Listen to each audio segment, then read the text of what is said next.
Formula E Season 5 is finally here, and today, this seems crazy that I'm going to be doing my preview for the Saudi Arabia E-Prix, the first ever time Formula E has come to the Middle Eastern nation.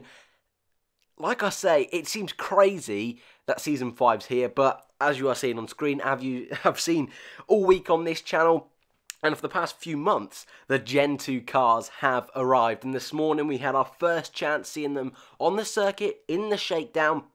And actually, this looks a fantastic track. Let me start off by saying it looks brilliant. Almost driving through almost the castle slash sort of town. Looks fantastic. And as well, I think if you're new to Formula E, which I imagine loads of you are, starting off this weekend, it's something really different to what's seen even in Formula 1 at circuits like Abu Dhabi or in Bahrain. So that was really brilliant to see, and it's something you get used to in Formula E, that even though you know what country you're going to, you don't always know what the circuit's going to look like. And there's an image on screen there that the guests would get at the circuit, which I just thought was a little bit of fun just to throw in this preview video. But today, if you've seen my Formula 1 content for previews, you know usually we go through practice results and a little look ahead over the weekend. Well, obviously with Formula E, we don't have the luxury of practice results, so it's a little bit more guesswork. But I thought with almost my previous knowledge of Formula E of seasons gone by, I can give you a little bit of a look ahead for the first race of the season. Now, like I say, first race of the season, what does that mean? Well, it does mean that we've got brand new teams and brand new drivers hitting the grid. Now, I don't want to oversaturate all this sort of thing because you've heard about it for ages, but we have HWA, the Mercedes-backed team. They're going to be entering their first ever race this weekend. We've also got Nissan. Nissan were formerly Renault Edams. They're now Nissan Edams.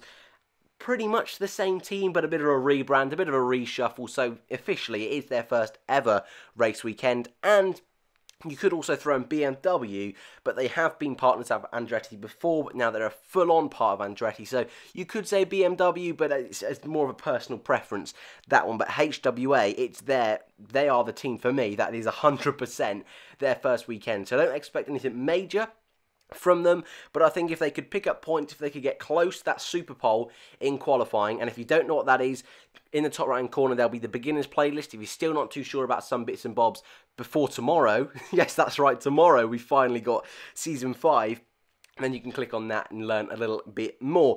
Rookie drivers then, we've actually got 7 rookie drivers this season. However, one of them, Pascal Wehrlein, won't be taking part in the first race of the season due to contract issues with Mercedes. So we have Alexander Sims, who's going to be driving for BMW Andretti. We've got Ollie Rowland, who has taken part in races before for Renault Edams. He will be doing his first full season of Formula E with Nissan. We've got Felipe Massa. We all know Felipe Massa, 11-time Ferrari race winner in Formula 1.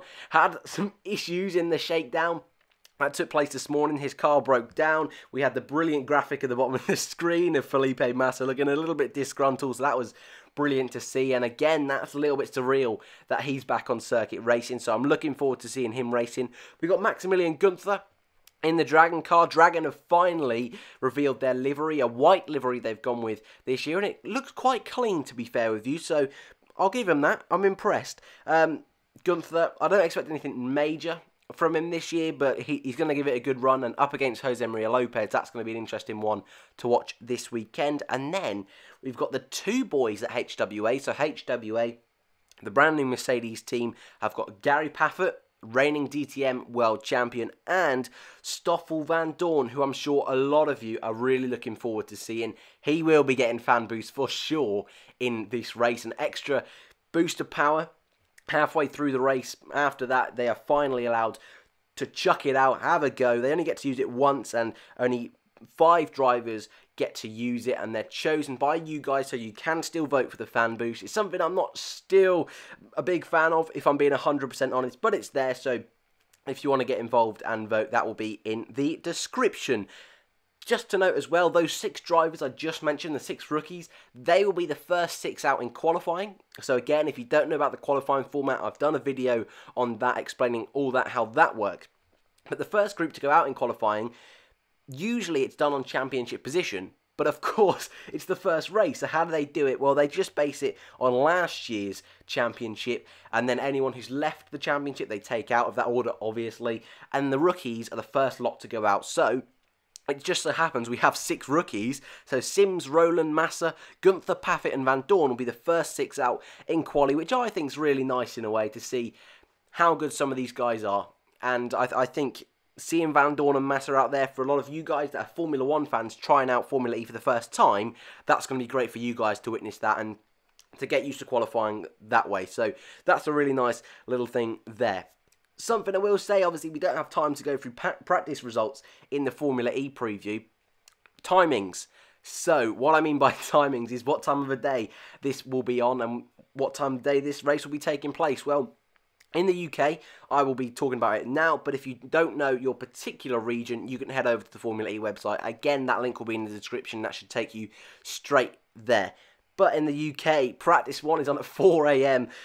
That's going to be a difficult one to get up for. Practice 2 is at 6 AM, so I will try my best to catch them, and even being almost a die-hard Formula E fan, that's going to be a little bit tricky for me, being, you know, it's going to be a Saturday, so, you know, you got to give me some time to lie in Formula E. Qualifying at 7:30 AM, so that's a little bit more reasonable, but if you're going to be, like a lot of Formula E guys, trying out for the first time, you miss qualifying, but the race, the big event, will be at 11 AM GMT, going through to 1:30 AM. It's 45 minutes plus 1 lap, the races this season, so that would be the big event, obviously, I'm sure you're all really looking forward to.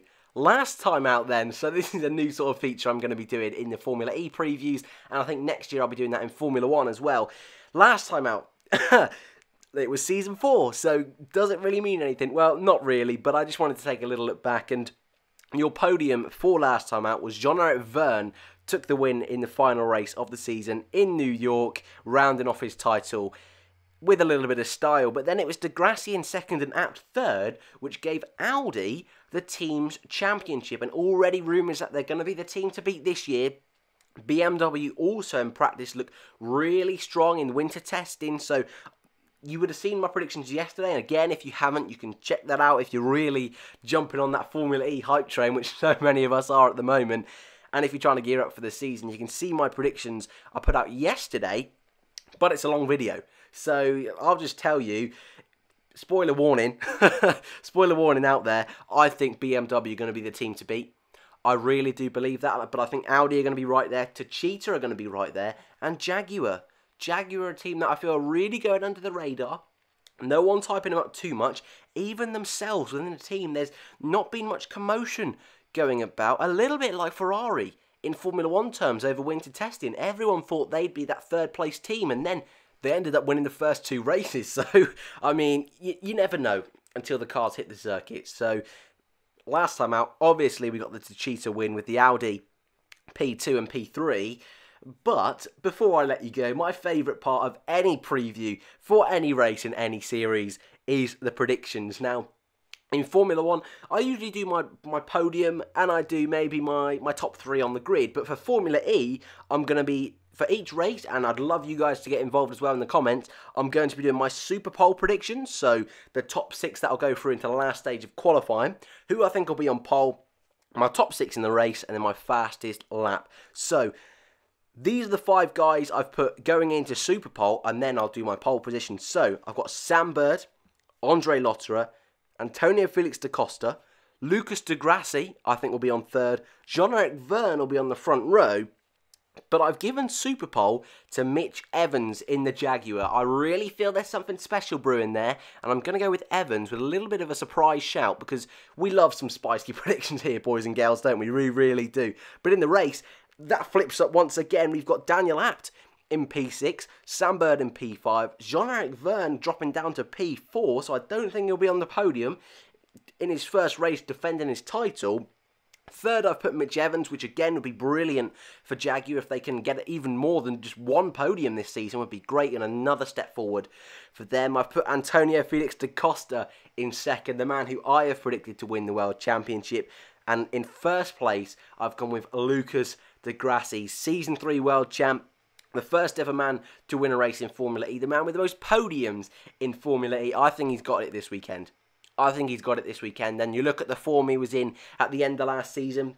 I think 1st and 2nd for about 7 races in a row.